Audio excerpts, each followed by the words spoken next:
Hello, my friends. Today, I want to tell you the incredible story of Cleopatra, the last queen of ancient Egypt. This is not just a history lesson. It's a journey back in time, filled with drama, power, love, and ambition. Cleopatra was one of the most famous women in history, and her life is like an exciting movie. So sit back, relax, and enjoy this amazing story. Perfect for your English practice, and I promise you will love every moment of it. Chapter 1. Cleopatra's Early Life. Over 2,000 years ago, in 69 BCE, a baby girl was born in Alexandria, Egypt. This baby's name was Cleopatra VII, and she would grow up to become a queen like no other. But before she ruled, she was just a little girl with big dreams. Cleopatra was born into a royal family called the Ptolemaic dynasty. This family had ruled Egypt for many years, but they were not originally from Egypt. They came from Greece. Cleopatra's ancestor, Ptolemy I, was one of Alexander the Great's generals, and he became the king of Egypt after Alexander's death.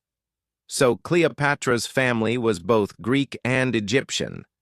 Cleopatra's father was King Ptolemy XII, and her mother might have been Cleopatra V.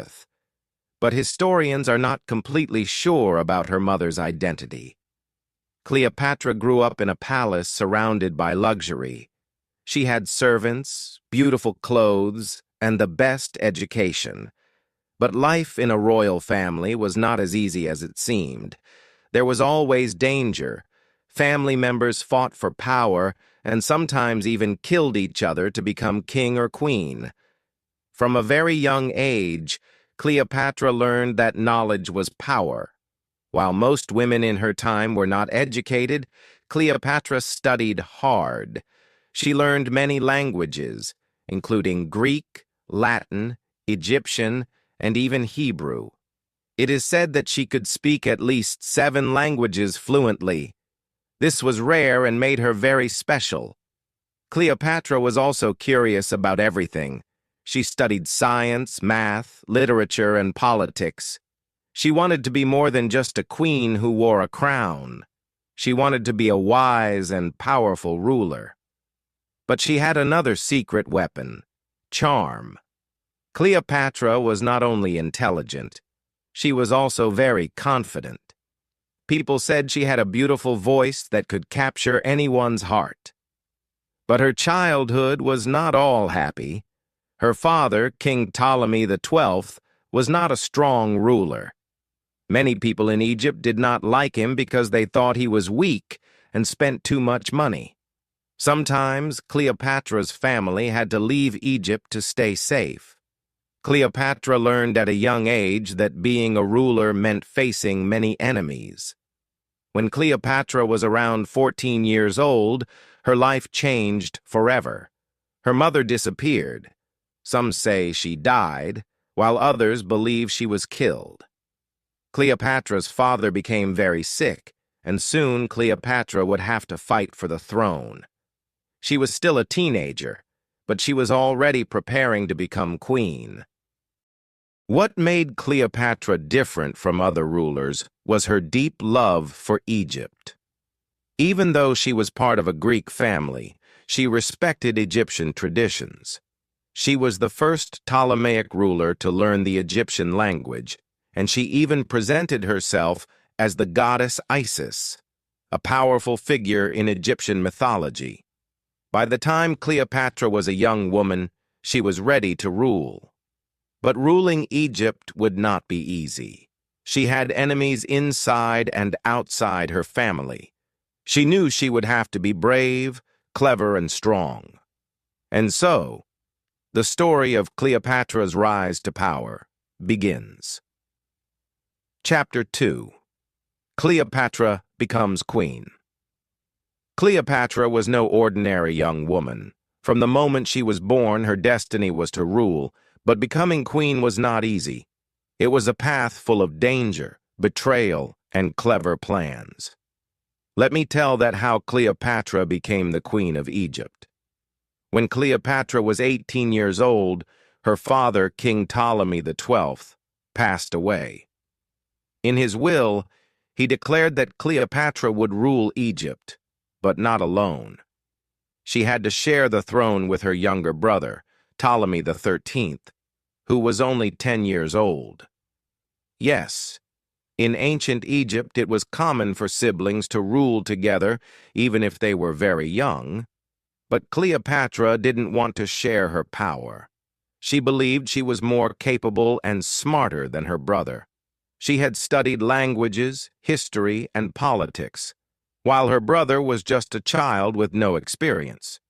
Cleopatra knew she had to take control if she wanted to protect Egypt and rule it the way it deserved. At first, Cleopatra tried to work with her brother, but soon their advisors started plotting against her. The advisors didn't like the idea of a strong and intelligent woman ruling Egypt. They wanted Ptolemy XIII to have all the power because he was easier to control. Cleopatra's life quickly became very dangerous.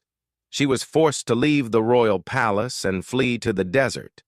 Imagine this: Cleopatra, the rightful queen, wandering in the hot, dry desert with only a few loyal followers. She had no home, no army, and no throne. But Cleopatra was not the kind of woman who gave up. While she was in exile, Cleopatra began to make a plan. She knew she couldn't take back her throne alone. She needed help, and she had to think fast. Luckily, at this time, a powerful Roman general named Julius Caesar arrived in Egypt. Caesar was one of the most famous and influential men in the world, and Cleopatra saw an opportunity. Cleopatra decided to meet Caesar, but she knew she had to do something dramatic to grab his attention. She couldn't just walk into the palace because her enemies would stop her. So she came up with a bold and clever idea. One night, Cleopatra had her loyal servant wrap her in a large carpet. Yes, a carpet. Then, the servant carried the carpet into Caesar's quarters as a gift. When the carpet was unrolled, Cleopatra appeared, looking stunning and full of confidence. Imagine Caesar's surprise when this beautiful, intelligent young woman emerged from the carpet. Cleopatra spoke to Caesar with charm and intelligence. She told him about her struggles, her love for Egypt, and her dreams of becoming a great queen. Caesar was impressed. He saw that Cleopatra was not just beautiful, she was also brilliant and ambitious. Caesar agreed to help Cleopatra regain her throne. Together, they planned a way to defeat Ptolemy XIII and his advisors. Cleopatra's enemies didn't stand a chance against the combined forces of Cleopatra and Caesar. After a fierce battle, Ptolemy XIII was defeated, and Cleopatra was restored as the Queen of Egypt. But Cleopatra wasn't just satisfied with regaining her throne. She wanted Egypt to become powerful and respected again. She started working closely with Caesar to strengthen her country. She introduced new policies, improved trade, and even built a strong relationship between Egypt and Rome. Chapter 3. Cleopatra and Julius Caesar.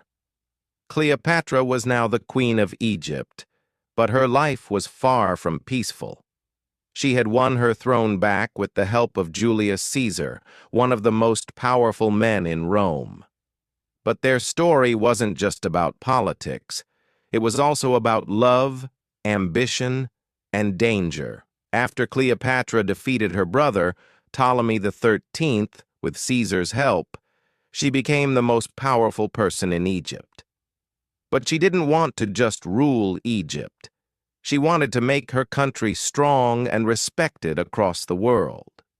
She knew that having Caesar by her side could help her achieve her dreams. Cleopatra and Caesar spent a lot of time together after the battle. Cleopatra admired Caesar's strength, intelligence, and ability to lead armies. Caesar admired Cleopatra's beauty, charm, and clever mind. Even though Caesar was much older than Cleopatra, he was around 52 years old while Cleopatra was only 21, their connection was strong. Cleopatra invited Caesar to stay in Egypt, and he agreed. Together they explored the beautiful city of Alexandria, sailed along the Nile River, and talked about their plans for the future. Cleopatra showed Caesar the rich culture and history of Egypt, and Caesar was impressed. He saw that Egypt was not just a land of deserts and pyramids, it was a powerful and wealthy country with great potential.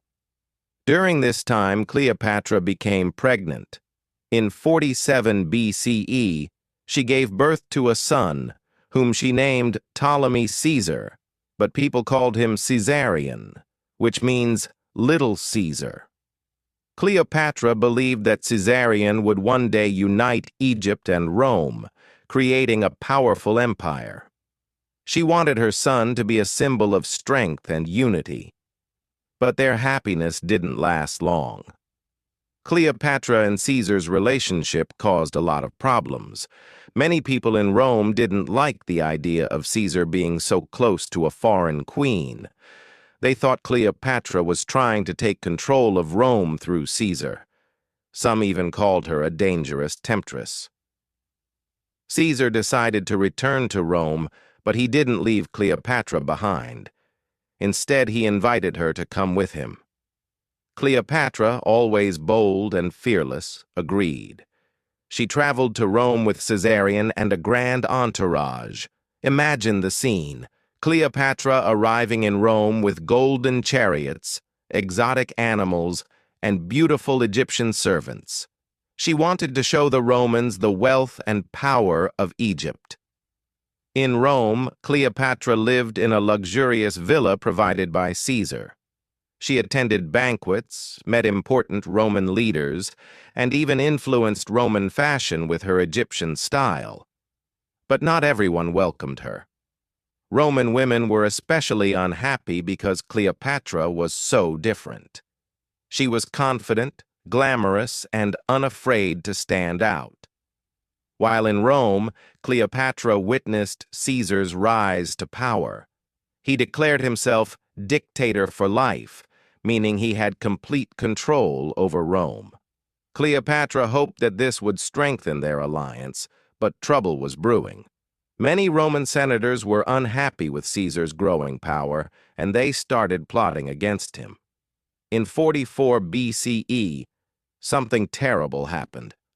Julius Caesar was assassinated by a group of senators who feared he was becoming too powerful. They stabbed him in the Roman Senate, and his death shocked the world. Cleopatra was devastated. She had lost her greatest ally and the father of her son. Cleopatra knew that her life was in danger. Without Caesar, she had no protection in Rome. Many people saw her as a threat, and she had to act quickly. She gathered her servants, her son, and all her treasures, and fled back to Egypt. Back in Egypt, Cleopatra was determined to stay strong. She mourned Caesar's death, but didn't let it stop her. She continued to rule Egypt with wisdom and courage.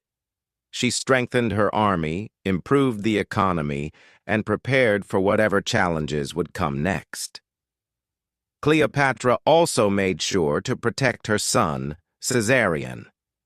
She wanted him to grow up as a strong leader who could one day fulfill her dream of uniting Egypt and Rome. She taught him about politics, strategy, and the responsibilities of being a ruler. But Cleopatra knew that Egypt was still in a dangerous position. Rome was the most powerful empire in the world, and Egypt needed a strong ally. Cleopatra began to look for new ways to protect her country and her throne. This chapter of Cleopatra's life was filled with love, loss, and survival. She had faced one of the greatest tragedies of her life, but refused to give up. Chapter 4. Cleopatra and Mark Antony. Cleopatra's life took another exciting and dramatic turn after Julius Caesar's death. This chapter is about Cleopatra's meeting with Mark Antony, one of the most powerful leaders in Rome, and how their story became one of the most famous love stories in history. After Julius Caesar died, Rome was in chaos. Many powerful men were fighting to take control of the empire. Among them were Mark Antony, Octavian, Caesar's adopted son, and Lepidus.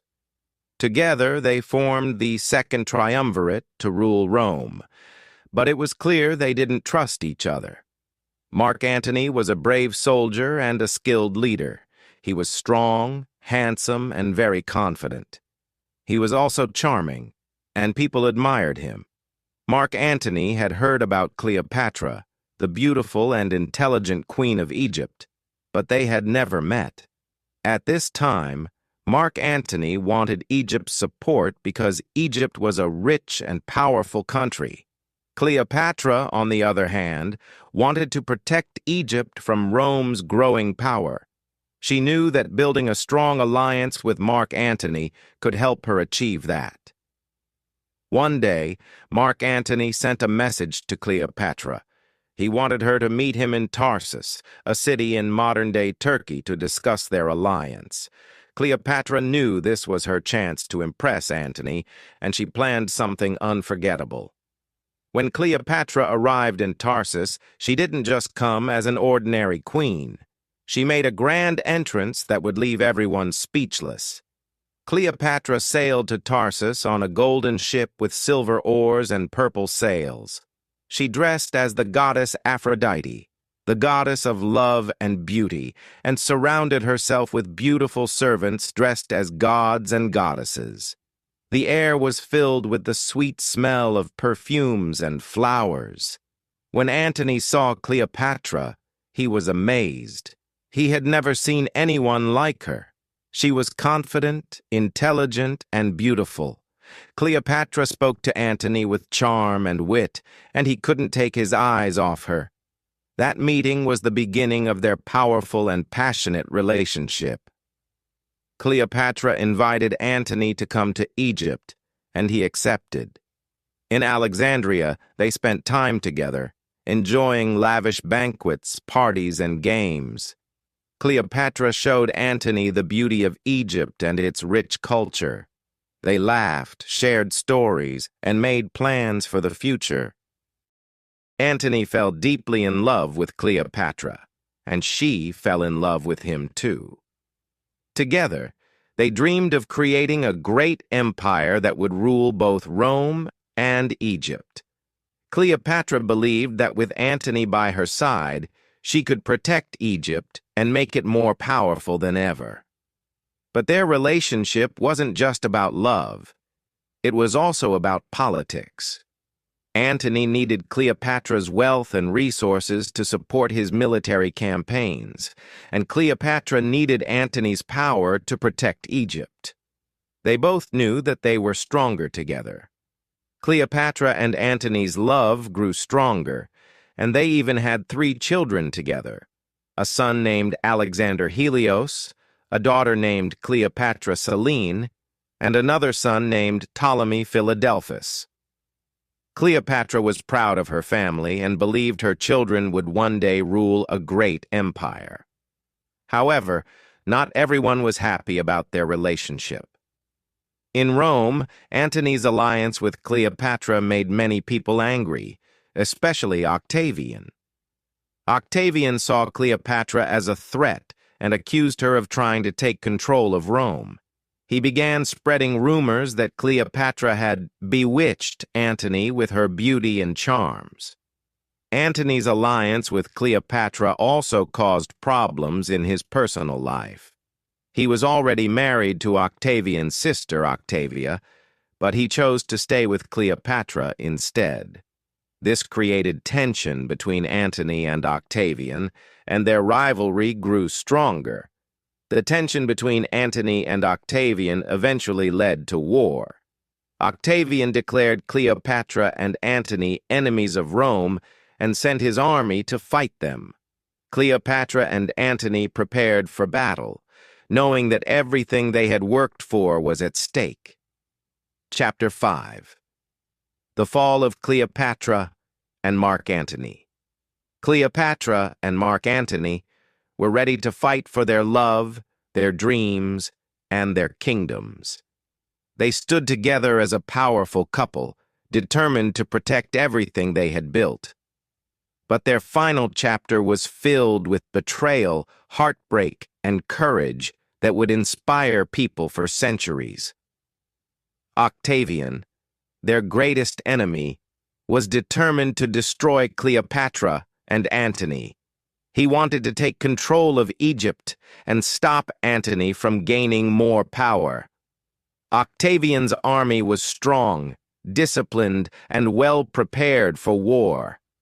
Cleopatra and Antony, however, were not going to give up without a fight. They decided to face Octavian in a great naval battle. This battle, known as the Battle of Actium, took place in 31 BCE near the coast of Greece. Cleopatra brought her fleet of Egyptian ships, and Antony brought his Roman forces. Together, they believed they could win. The day of the battle arrived, and the sea was filled with ships, soldiers, and weapons. Cleopatra and Antony fought bravely, but Octavian's army was too strong. During the battle, something unexpected happened. Cleopatra's ship suddenly turned and sailed away. Many believe that Cleopatra retreated to protect her fleet and herself, but Antony misunderstood her actions. He thought Cleopatra had betrayed him. Feeling heartbroken and confused, Antony's forces began to fall apart. Octavian's army defeated them, and Antony was left devastated. He returned to Egypt to find Cleopatra, desperate for answers. When they met, Cleopatra explained her actions. She told Antony she had not betrayed him. She had only wanted to save their lives. Antony believed her, and their love remained strong. But they knew their enemies were closing in. Octavian's army followed them to Egypt.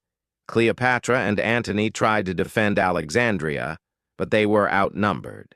They realized they couldn't win this war, but they were determined to stay together until the end. Antony fought bravely in one last battle, but his army was defeated. Heartbroken and believing Cleopatra was dead, Antony fell on his sword. As he lay dying, news came that Cleopatra was still alive. His servants carried him to Cleopatra's hiding place, and the two lovers shared their final moments together. Antony died in Cleopatra's arms, leaving her alone to face her enemies. Cleopatra knew that Octavian would soon capture her. She refused to let him parade her through Rome as a prisoner, showing her as a defeated queen. Cleopatra was a woman of pride and dignity. She decided to take control of her fate. In her final moments, Cleopatra dressed in her royal robes and crown. She surrounded herself with treasures and symbols of her reign. According to legend, she arranged for a poisonous snake, called an asp, to be brought to her. She allowed the snake to bite her, ending her life on her own terms. When Octavian arrived, he found Cleopatra dead, lying peacefully in her royal chamber. He was shocked, but also impressed by her courage. Cleopatra's death marked the end of the Egyptian kingdom. Octavian took control of Egypt, and it became part of the Roman Empire. But Cleopatra's story didn't end there. Her life and her love with Antony became legendary. People admired her for her intelligence, bravery, and determination. She was not just a queen, she was a symbol of strength, resilience, and courage. Cleopatra's story teaches us that even in the face of great challenges, we can stand strong and fight for what we believe in. She never gave up on her dreams or her country. She showed the world that women can be powerful leaders, thinkers, and warriors. Her life may have ended in tragedy, but her legacy lives on. Cleopatra reminds us to never give up, to believe in ourselves, and to take control of our destiny. She proved that even in the darkest moments, we can face our challenges with courage and dignity. So, my friends, let Cleopatra's story inspire you to be strong, to dream big, and to never let fear stop you. Her life may have been filled with struggles, but it was also filled with love, hope, and greatness. Be like Cleopatra, bold, fearless, and unforgettable. What did you think of this incredible journey? Isn't Cleopatra's story one of the most inspiring stories in history? Let her life remind you that no matter how hard life gets, you have the power to rise above it.